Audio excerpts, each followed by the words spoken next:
ओ भगवते वासुदेवाय. तर आपण श्रीमद भागवत महापुराण पाहत आहोत आणि त्यातील हा आपला 9वा स्कंद. 9व्या स्कंदातील अध्याय 13व्या अध्यायामध्ये आपण निमीच्या वंशाचे वर्णन पाहणार आहोत. श्री सुकाचार्य म्हणतात, इक्ष्वाकूचा पुत्र होता निमी. त्याने यज्ञ प्रारंभ करून महर्षी वसिष्ठांना ऋत्विज होण्यासाठी आमंत्रित केले. वसिष्ठ म्हणाले की राजा इंद्राने आपल्या यज्ञासाठी मला अगोदरच आमंत्रित केले आहे. त्यांचा यज्ञ पुरा करून मी तुझ्याकडे येईल, तोपर्यंत तू माझी वाट पहा.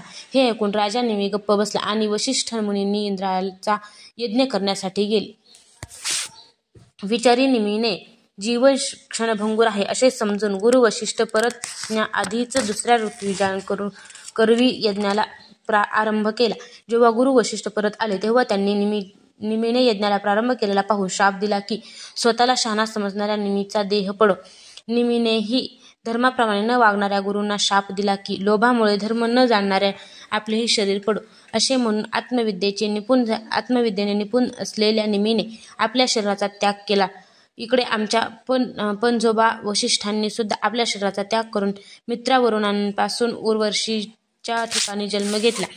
श्रेष्ठ मुनींनी निमिजांचे शरीर सुगंधी वस्तूंमध्ये ठेवले. जेव्हा याग समाप्त झाला तेव्हा आपल्या देवांना त्यांनी प्रार्थना केली, हे देवांनो, जर तुम्ही समर्थ असाल आणि प्रसन्न असाल तर राजा निमीने हे शरीर पुन्हा जिवंत होऊ दे. देव म्हणाले, तथास्तु. त्यावेळी निमी म्हणाला, मला देहाचे बंधन नको. मुनिजन आपल्या बुद्धीला श्री भगवंतांमध्ये स्थिर करून त्यांच्याच चरणकमलांचे भजन करतात. हे शरीर नाहीसे होणार या भीतीने ते या शरीराशी कधीही संबंध इच्छित नाहीत. म्हणून मी आता दुःख, शोक आणि भयाचे मूळ कारण असणारे हे शरीर धारण करू इच्छित नाही. जसा पाण्यामध्ये माशाला सगळीकडेच मृत्यू येण्याची शक्यता आहे, त्याचप्रमाणे या शरीराला सुद्धा सगळीकडे मृत्यूच मृत्यू आहे. देव म्हणाले, निमी राजा शरीराशिवाय प्राण्यांच्या डोळ्यामध्ये आपल्या इच्छेनुसार राहील. तो तेथे जाऊन सूक्ष्म शरीराने भगवंतांचे चिंतन करील. पापण्यांच्या उघड झापेवरून त्याच्या अस्तित्वाची कल्पना होईल. राजा नसेल तर लोकांमध्ये अराजकता माजेल असा विचार करून महर्षींनी निमीच्या शरीराचे मंथन केले. त्या मंथनातून एक कुमार उत्पन्न झाला. अलौकिक रीतीने जन्म घेतल्यामुळे त्याचे नाव जनक झाले.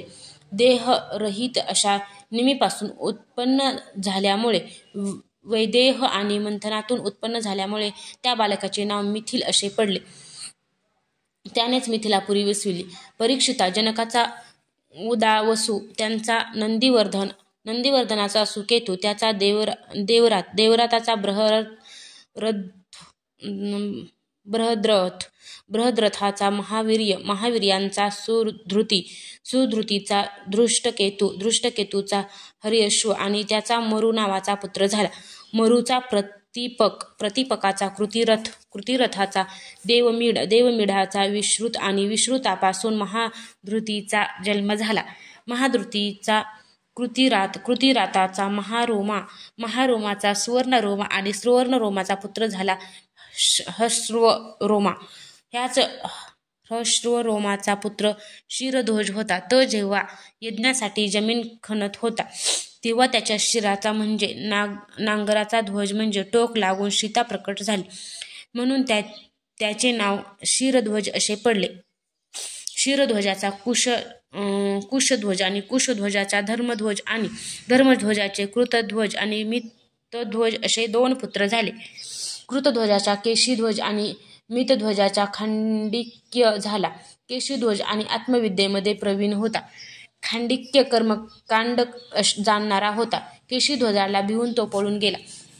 केशीध्वजाचा पुत्र भानुमान आणि भानुमानाचा शतधुम्न होता.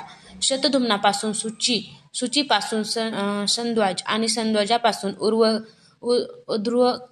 ऊर्ध्वकेतूपासून अजापासून पुरुजित, पुरुजितापासून अरिष्टनेमीपासून श्रुतायुपासून सुपार्श्वकापासून चित्ररथ आणि चित्ररथापासून मिथिलाधिपती क्षेमधीचा जन्म झाला. क्षेमधीपासून समरथ, समरथापासून सत्यरथ, सत्यरथापासून उपगुरु आणि उपगुरूंपासून उपगुप्त नावाचा पुत्र झाला.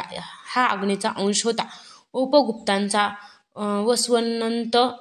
वसवनंताचा युयुधाचा सुभाषण, सुभाषणाचा श्रुत, श्रुताचा जय, जयाचा विजय आणि विजयाचा ऋत नावाचा पुत्र झाला. ऋताचा शुनक, शुनकाचा वितहव्य, वितहव्याचा धृती, धृतीचा बहुलाश्व, बहुलाश्वाचा कृती आणि कृतीचा पुत्र महावशी झाला. परीक्षिता मिथिल वंशात उत्पन्न झालेले हे सर्व राजे मैथिल म्हणविले जातात. हे सर्व आत्मज्ञानाने संपन्न आणि गृहस्थाश्रमी असून सुद्धा सुख दुःख इत्यादी द्वंद्वापासून मुक्त होते, कारण त्यांच्यावर योगेश्वरांची कृपा होती. अध्याय 13 समाप्त.